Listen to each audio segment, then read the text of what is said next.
Broads Media.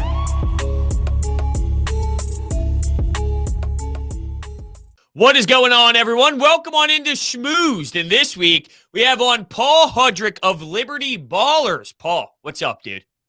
I'm just over here living the dreams, bros. How are you, man? Day by day. This Phillies team right now has me up till 3 in the morning. I can't sleep, too much coffee, adrenaline rush. It's so much, but you're right. I feel like the coffee more than anything. But yeah, maybe it is. Yeah, maybe it is. But look, I said Liberty Ballers next to your name. So why don't you tell the people and myself? Because I honestly don't know too much about this whole new window that you're about to experience here. So, yeah, congratulations, number one. And two, why don't you tell us about what's going on? Yeah, thank you. So Liberty Ballers, I mean, it's a website that's obviously been around for a while under the SB Nation umbrella, which, you know, if you've been living under a rock, you know what SB Nation is. And yeah, Liberty Ballers is a big part of that. They really caught lightning in a bottle, years ago. During the process years, they had some really, really talented people that came through there, and it just created this perfect storm to really build that website up. And we're at a point now where, there's still really, really talented guys that are working there now and contributing there now. And really, it's just a matter of SB Nation identified Liberty Ballers as a spot where, hey, Philadelphia, man, like this is a huge city. This is a big market. Like this team was the 1 seed last year. They have Joel Embiid. Like there is so much going on here. Let's build up. Like let's build on. Like let's keep doing what we're doing, but let's maybe try to make it a little bit better here and there. But then also let's just add to it. Let's just keep creating and add more content. And that's basically what I'm there to do, man. I'm trying to bring my experiences from covering the team the last few years, bring that to the squad that we already have. Again, so many talented people. And, whether it's on the written content side, we're doing a lot more with podcasts. We have a great podcast producer by the name of Jazz Kang, who's doing some awesome stuff. So yeah, man, I'm super pumped. And I really hope that people Sixers fans really look at it as kind of a one-stop stop for everything they need, whether it's breaking news, silly stuff, podcast, whatever. I want you to come to Liberty Ballers and check us out.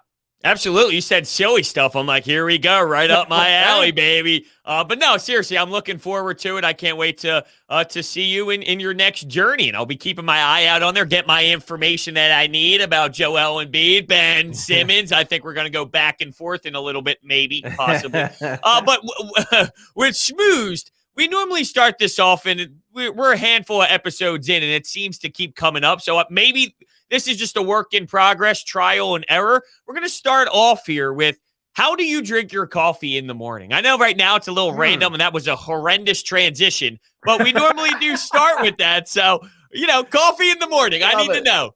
Yeah. So lately, it's been weird because we had a lot going on. As you know, like my fiance is pregnant. We got our kitchen remodeled.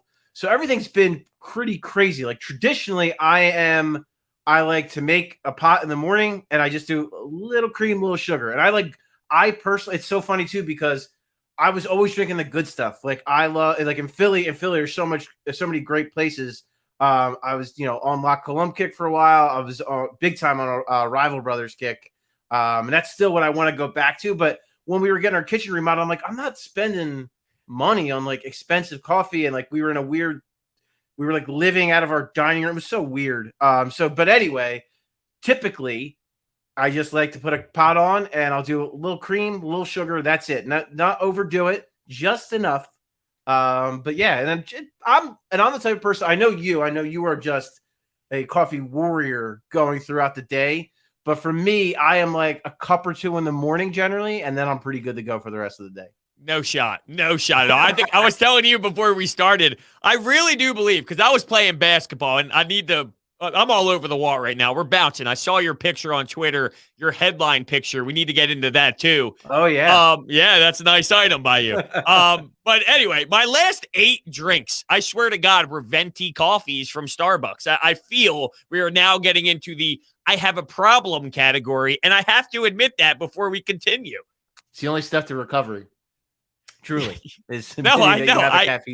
I do have a caffeine problem. Okay, basketball. So today, I went to go play some pickup hoops, and I swear we will get into 76ers basketball. And I went for the first time in a while. Keep in mind, I'm a hockey player transitioning to a pickup basketball player.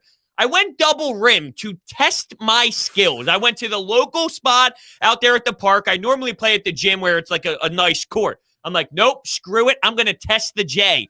Wet as can be. I'm telling you, Paul, I'm getting into rhythm. I saw your defense on display the other day, though. Well, you kind of got crossed up a bit. Oh, okay. Come on. It was a straight line drive. I fed him right into the help. Slow footwork, though. Slow footwork. Well, slow footwork because I'm slow. I'm old, man.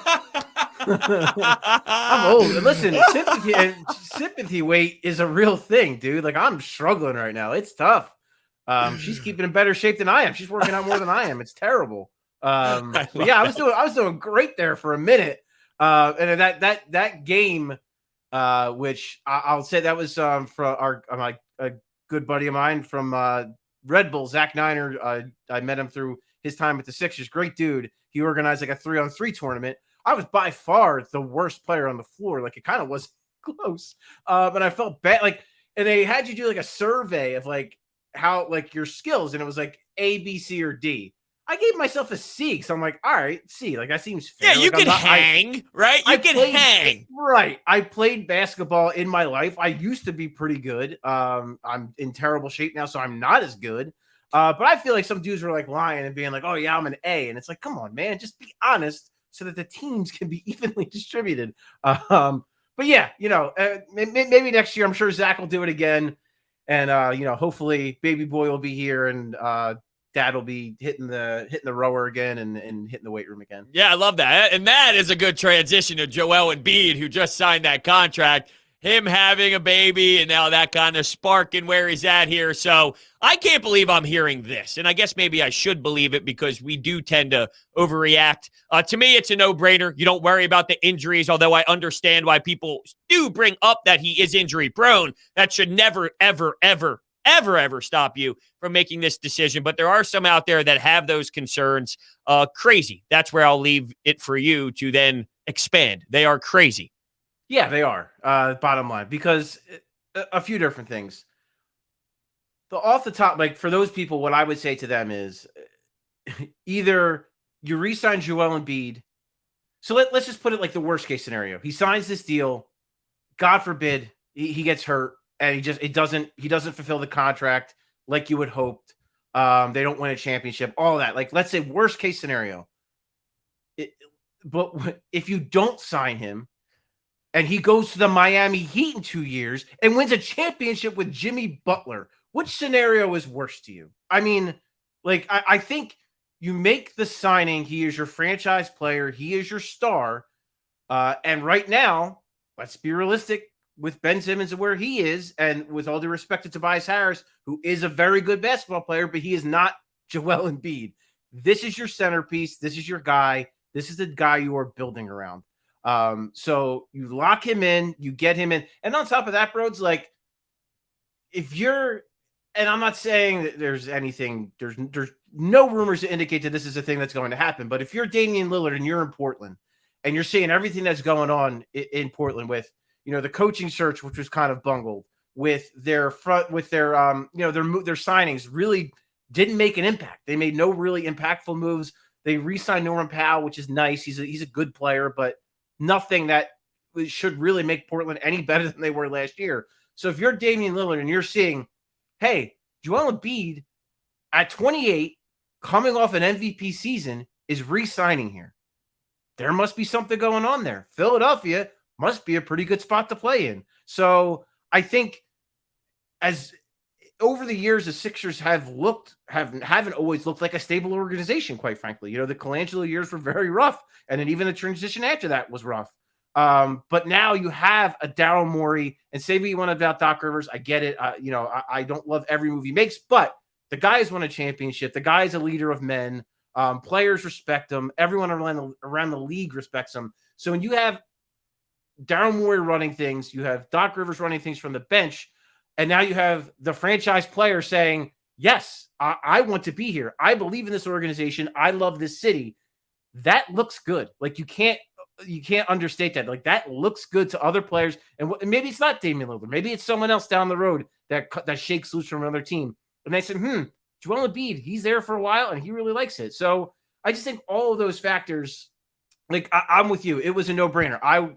You do it as soon as you're physically able to do it, to get the paperwork in front of him and have him sign it. It's like you read my mind, because I wanted to take an angle of outside of Damian Lillard, but he could obviously be in the conversation as well, is are the Sixers a destination? And I'm not even talking about weather-wise, East Coast city. Obviously, you'd rather play in Los Angeles and some of these other cities than Philadelphia itself. But because of, like, let's be realistic. You didn't go to Cleveland because you love Cleveland. You went to Cleveland because LeBron James was there. So are the Sixers looked at the same way as some of these other destinations are if you are another player in another city that's willing to get out? And I guess it depends on what their current situation is, where they're at. But right. I don't know. Are they the same as the Heat or the Golden State Warriors? Do people look at Joel that way? It's definitely an eye of the beholder thing, because it depends on the position too. Because, like, obviously, if a guy's like a big, like, he's not going to come here because of Joel Embiid. But if it's a guard who can see that there's an obvious void here for that, and you have the opportunity to play with a Joel Embiid, yeah, I think that's enticing. Yeah, I mean, of course, like, he's not LeBron James. I mean, LeBron James is LeBron James. There's only one of them. So, of course, a bunch of guys want to go to the Lakers to play with LeBron James. That's just the reality of that. And Miami, look, I think that was a situation where Kyle Lowry and Jimmy Butler are really good friends.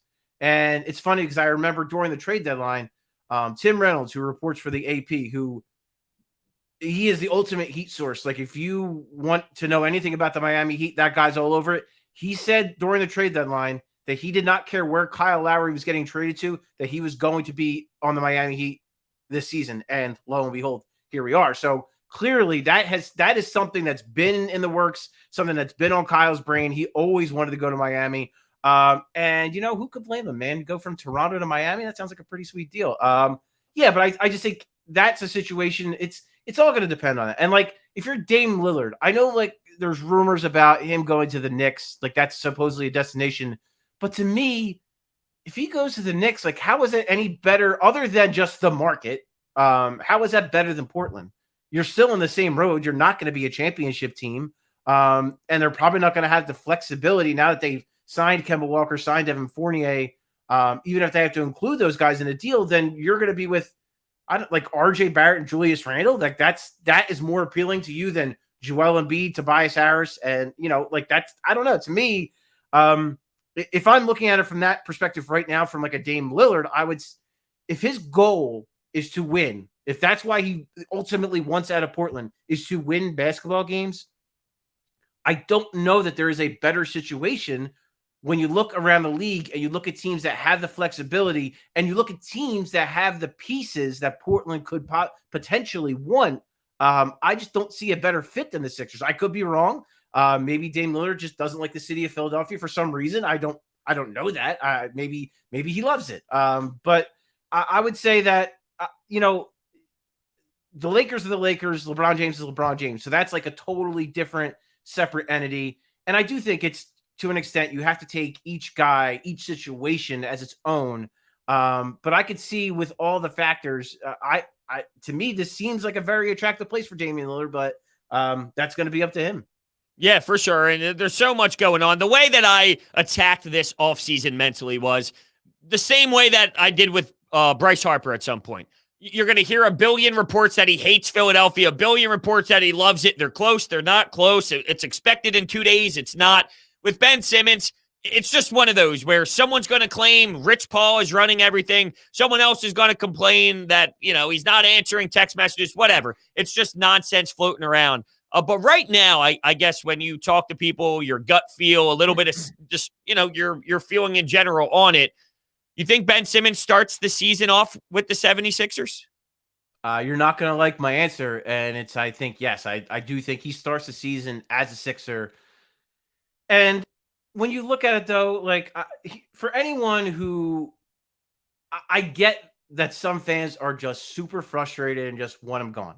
I get it. I understand the frustration. What I would say, though, if you're looking at it, look at it like you're Daryl Morey, and here are your options. you can wait it out and see if Damian Lillard wants to be traded, whether it's at the deadline or perhaps even next offseason. What you would hope is that Portland kind of doesn't do so well, and then that maybe speeds up the process. But so you either can do that, wait for Damian Lillard or a player in that realm. I don't believe it'll be Bradley Beal. It seems like he really wants to give this thing a shot in Washington. Or, I don't know, like if the Chicago experiment blows up and Zach LaVine perhaps wants it, whatever the situation may be. Would you rather hold out for one of those, or do you really want to take an offer from the Minnesota Timberwolves, which is like D'Angelo Russell and Malik Beasley? No, thank you. Golden State Warriors, you're going to get, I don't know, James Wiseman and Andrew Wiggins and maybe picks. Nah, I'm good on that. Sacramento Kings, who will not give you De'Aaron Fox. No, because that's the only player I would frankly want. But maybe real quickly, Tyrese I agree with you with those. I mean, I've convinced myself at this point that I would at least entertain some of these. I'm not going to lie. I don't know if I'd have the balls to actually pull the trigger on it, but I would definitely, hey, maybe, what are we thinking here? Or, emotional bros here.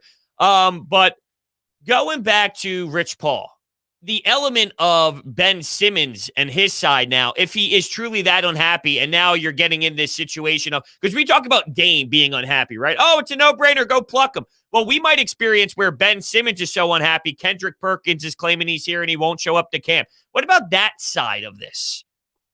So I don't want to discredit Kendrick Perkins, but yes, I'm not sure that that is what will happen, because I do not see how Ben Simmons holding out of training camp helps him in any way.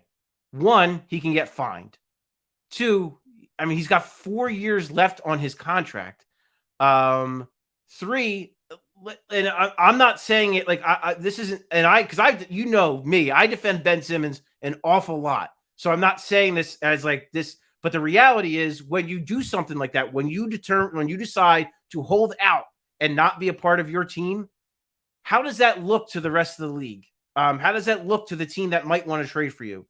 And also, you're killing the Sixers' leverage. So if the issue is that the Sixers aren't getting enough in return, if you're going to kill their leverage, that's not going to help you either. So, like, to me, the holdout situation makes no sense to me. I don't see how it benefits them. And to shamelessly plug Liberty Ballers, my guy Jazz Kang that I mentioned off the top, he did a podcast with Lee Steinberg. And if you're not familiar with Lee Steinberg, he is a super agent, has represented a bunch of people, just got Patrick Mahomes his huge contract. And the basic, what he said was, like, Jazz asked him, like, does it make sense to hold out? And, in a nutshell, Lee's response was no, it doesn't. If I'm Rich Paul, I am advising him not to do that. So yeah, like I don't understand the benefit of that. And I do think you touch on something too that I think is important. And it's like, there are some reliable reporters reporting things. And I don't want to diminish anyone else's work, but I think you have to take everything with a grain of salt. You have to be cautious by reading into things too much. Like, is it possible that Ben Simmons is pissed off at people in the Sixers organization? Of course. That seems very possible. They're apparently actively trying to trade him. I probably wouldn't love a team that's actively trying to trade me either. That's just the reality of that situation. But is it to the point where he's not talking to anybody, or that he's like not answering Joel Embiid's phone calls? I don't know about all that. I don't want to say that that's not true, but I'm also not 100% sold that it is. And the other thing, we talked to Danny Green, I guess it was last week, after he re-signed with the Sixers, and he was asked about Ben Simmons and if he had talked to him, and he said, I know Ben Simmons, I know his personality. I wanted to give him space. I haven't spoken to him yet, but it wasn't because I didn't want to talk to him. It's because I wanted to give him his space. Plus, Danny had free agency and he just got married, so he had a lot going on. But I think it's important to know that, like, Ben Simmons is like a different cat. Like, he's a different kind of dude. And like, I think he admitted, right, that it was mental, the situation that occurred in the playoffs. I think he just needs to get the hell out of Philadelphia for a little bit. I think he needed to go out in LA, clear his mind, and just get refreshed and recharged. So would it have helped if, Joel Embiid is calling him every day, or Doc Rivers, or if any of those guys are touching base with him every day? I don't think that would have been useful anyway. So I would just say, again, I would caution anyone who's maybe reading a little bit too far into that. And just one last thing on that too, bros, is like, I always think back. I know you're a young man, so you might not remember this, but in the year 2000, Allen Iverson was going to be a Detroit Piston. That trade was set. It was done. Matt Geiger refused to waive his trade kicker. That's the only reason Allen Iverson came back and won an MVP and went to the finals, and that step over moment. It's the only reason we got that is because of Matt Geiger and his trade kicker. So, and that's not to say that's what's going to happen with Ben Simmons, but the point is, like, even though it might look bad, the optics look bad. Like Larry Brown and Allen Iverson like hated each other. Then at the All-Star break, Allen Iverson wins the MVP. He's like, "Where's my coach? Where's my coach?" Like, so I'm just saying, like, I think there are emotions involved. Everyone's competitive. Everybody wants to win. Everybody wants the best. And when that happens, you get emotional. Things get said. But I also think that they're all adults and people get over stuff. So I would say that I don't think anything's irreconcilable, at least as of yet. And I fully expect him to be a 76er when training camp starts, unless Damian Lillard decides he doesn't want to be in Portland anymore. Yeah, and I guess I keep going back to this as well. You can always fall back on, and maybe it's not the same exact player, but it's the style of the trade. You could find a Malcolm Brogdon in a first-round pick for a Ben Simmons trade. You could find a Colin Sexton, like maybe not those specific ones, but that just tells you, in reality, the trade value in this, where we're saying, oh, yeah, you can easily find that. Yeah, you're right, because you're not selling Ben Simmons the highest he can be sold, and that's where I'm having the conflict, because I truly don't expect anything to be different. This is Ben Simmons, and this is what he does, and this is how he's always played the game. So when instincts come into play and the thinking is out of basketball, his body just not shoot a basketball. He looks to kick out, instincts take over, and that's just who Ben Simmons is going to be majority of the time. I guess I have a problem with knowing that a Colin Sexton, a Halliburton, and a Buddy Hield or whatever, it's selling him low, and it's also at the same time of, I'm stuck. I'm just glad I'm not making the decision, because guess what? It's definitely not. It's not easy as much as it's easy to say that it's easy and get him out of here. Right. And I think that's, it's an emotional thing for a Sixers fan, because your lasting image is him passing up a dunk to give the ball to Matisse Thybulle in a game 7. So, I mean, that's your, and then on top of that, shooting 32% from the free throw line. So, like, that's what's in your brain. That's the last thing you saw.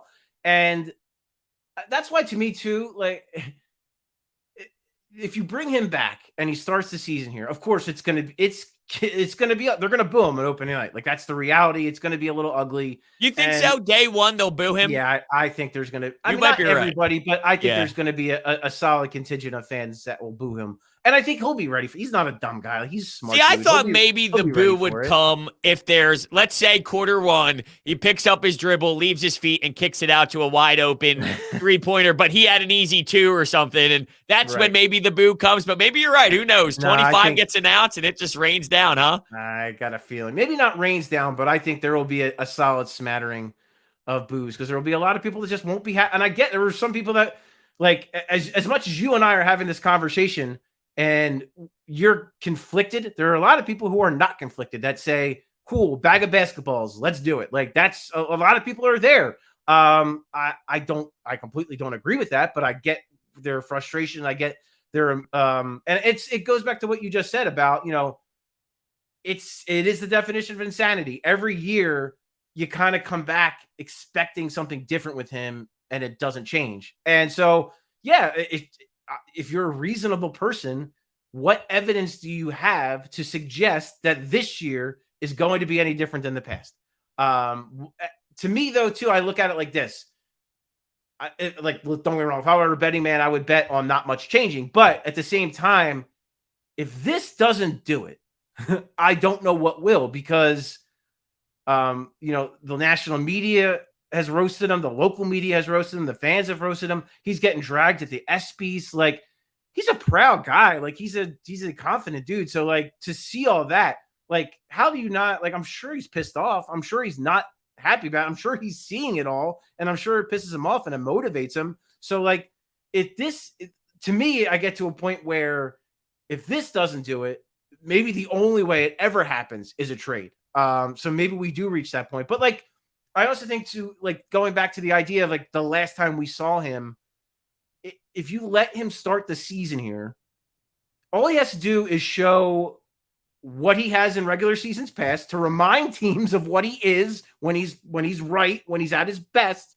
And then maybe, I don't know, shoot 70% from the line. Not unreasonable at all to suggest. He's hovering around 60%, and it's kind of increased a little bit. So, I mean, 70% is not a ridiculous number to put out there. So if he does that, maybe he shows off like a little bit of a better finishing package. And just, it's not, to me, it's not necessarily about, oh, take threes, oh, take a mid-range jumper. It's just, it goes back to kind of what you said of that mentality. Like, it's got to be, all right, if I'm 2 feet from the basket, the ball's going up on the rim one way or the other. Like, that's more so what I would be looking for more than the shot stuff. Like, would the shot be nice? Sure. But it's more the mentality, the aggressive mentality of sometimes looking to score. I get he's unselfish. I get he's an outstanding playmaker, one of the best playmakers in the league. He's always consistently way up there when you're talking about guys who create 3-point opportunities for others, which is not, that's a pretty big stat when you have really good 3-point shooters. But yeah, I just think the idea of because we saw the lowest of the low. So whatever he comes back with in the regular season from game one, I feel very confident it will be better than the last thing we saw. So knowing that, I think it could be better to wait. And I think that's as much as it's the other factors we talked about with Dame Lillard and all that. I think that's part of it too with Daryl Morey. He knows, like you said, is selling at the absolute lowest, and he doesn't want to do that because that's, to me, like, first of all, Daryl Morey is just not that type of executive. Like, he doesn't like to do stuff like that. Like, and I think if you go into an offseason saying, I'm going to trade this guy, you've already lost.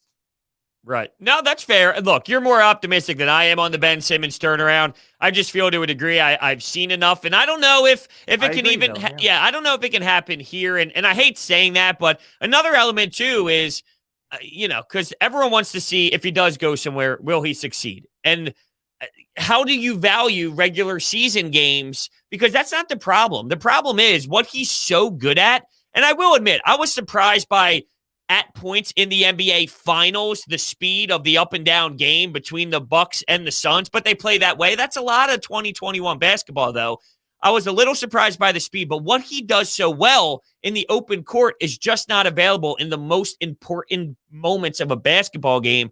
So it's so hard to grade him because to a minor degree, it's Russell Westbrook-ish. And, like, he's a guy who will fill the stat sheet up and have his triple doubles, but he's not very efficient, and his stats are going the opposite way. It'll be interesting to see what happens with the Lakers with him. But it just has that feel with me with Ben where, yeah, you know what? You might have some good numbers, but it just doesn't really resonate with winning basketball at the level we need it to in the big moments. If you could put Russell Westbrook's confidence into Ben Simmons from a shooting, scoring perspective, Ben Simmons might win an MVP. Because, yeah, I don't like it. I'm always going to say it's mental with him because you see it in open gym and it looks like I get it. Everyone was pissed off that he put out the video and all that. Yeah. 2 videos. But you look at that, 2 videos. Yeah. Well, the other video was like, I don't know. Wait, which one? The one where he was dunking and they said, look what a 6'10" point guard could do? Yeah. I won't even address that one. But the one where he's shooting, like, it's smooth. Like, it looks good. There's nothing wrong with like. Well, we even see him too. When I was there, with 97.3, and you were there, you could see. I mean, he makes them. He literally makes them all the time. I see. He warms up a lot. He practices a lot, and he makes a good bit of them. So I'm at a point where he's just got to do it. He's just got to break that back. I do have a feeling that it could be like a snowball effect where he takes a couple, feels good about it, teammates encourage him, coaching staff encourages him, and then that rolls over, and then that, he gets confident, and then he does it more. Is there a locker room angle to this that we haven't really touched on where, Joel's been frustrated with him, and not that quote last year got overblown and all. But there were times though in the past where he did say, Ben, I need you to shoot. He's just getting paid. He's the man. And Tobias, I doubt Tobias. Tobias is too nice of a human being, I feel, to take it personal to that level. He'll probably encourage him more than feel a certain way about him. But what is the angle of this now that they're running back the same starting 5 unit as of right now after Danny Green signed? Is it like, yo, dude, come on now? Or is it more of the whole, smack him on the ass and baby him? Yeah, I mean, it's so with Tim and Joel, obviously it's like, I mean, I don't want to call it complicated because that's not fair to them, because I think their relationship actually last season, and they both said it was the best it's ever been, as far as how much they were communicating and how much they were kind of on the same page with everything.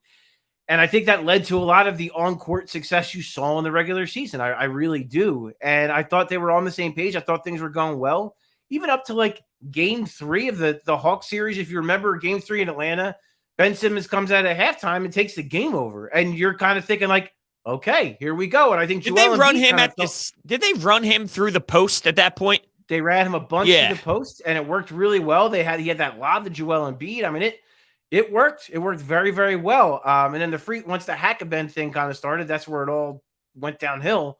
But yeah, I know there was, like you said, I think the comment was overblown after game 7. Again, it's emotional. You just lost game 7. Of course, Joel Embiid's pissed off. Of course, he says, I thought that moment changed the game. But I think that as much as they're not like best friends, they're not best friends just because I think their personalities are just different. I don't think they've ever disliked each other. I think that was never a thing. I think, again, I believe this is reconcilable. I don't believe that they are at a point where if Ben Simmons is back, I don't think it's at a point where like Joel Embiid is going to say, well, this sucks. Like, I think Joel Embiid, especially with signing this extension, him and Daryl Morey are very close. They have a very good connection. I think Daryl Morey trusts Joel Embiid. I think Joel Embiid trusts Daryl Morey. So as long as Daryl Morey is saying like, hey, this is the deal with Ben. Like, I looked at opportunities. I was looking at other things that I thought could help you, but I didn't think any of them were right. I thought the best way to help you is to keep Ben, at least for now. I feel like Joel Embiid would say, okay, I understand. And we'll welcome him back in. I don't think it'll be, as long as everything just stays in the media and like Ben Simmons doesn't come out and start directly saying things, or one of the other, or Joel Embiid or whatever. If one of those guys comes out and directly starts ripping the other, until we get to that point, I feel like he'll be accepted back in that locker room with open arms, and they're going to try to win. They're going to try to win games. I think the one guy that I would be interested to see, like Danny Green's a guy who kind of pulls no punches and is pretty honest about things. So I would be curious to know kind of when Danny Green does talk to him, what that conversation's like and where they are. And yeah, I mean, of course, like, I don't think there's going to be anyone that's going to go up to Ben and say like, yo, dude, you need to shoot, or, we're going to, I don't know what, we're going to walk you out of Philadelphia. Like, I don't know. But like, I think that there's still going to be support for him there, because I think that's what, I mean, well, the alternative would be bad, right? Like, right. I guess if you look at it that way, if you're just going to ream the dude into pieces, is he going to get better? Probably not at this point. And it goes back to, again, the camp thing. If he holds out a camp that doesn't help him, that doesn't help the Sixers. If the guys in the locker room are a bunch of assholes to Ben Simmons, that doesn't help him, that doesn't help the team. So if you want to win and you want to win games, and you have to go, like, whatever the front office decides, this roster is the best roster we have, you have to be okay with that. And you have to go out and try to win games with what you have. And I think so. Doc Rivers and Ben were really close, and obviously Doc defended the hell out of him for most of the season. He said, we don't know anything about basketball. Yeah, I do recall that. Specifically to our guy, Kevin Kincaid. Yes, perfect. It's funnier that it was him too, though. You know what I mean? Like, it almost fits the mold. Yeah, Kevin's a great dude, man. Oh, he's a beauty. It was pretty funny that, yeah. And then Kevin's reaction when he actually did take Ben Simmons off the floor at the end of a game. But anyway, yeah, I think like him and Doc were really got really close. I think he really respected Doc as a guy who played the game, as a guy who has coached Hall of Famers, as a guy who's won a championship. So I don't think one comment from Doc Rivers where he said, all he said was, someone asked, do you think Ben Simmons could be a point guard on a championship team? Doc Rivers said, I don't know. He didn't say, I don't think Ben Simmons is a bad basketball, or, he didn't say, I think Ben Simmons is bad. Didn't say, I don't think Ben Simmons could be on a championship team. Didn't say, that Ben Simmons isn't a good player. Like, all he simply said was, I don't know if he could be the point guard on a team, which is fair because I don't know either. He hasn't done it.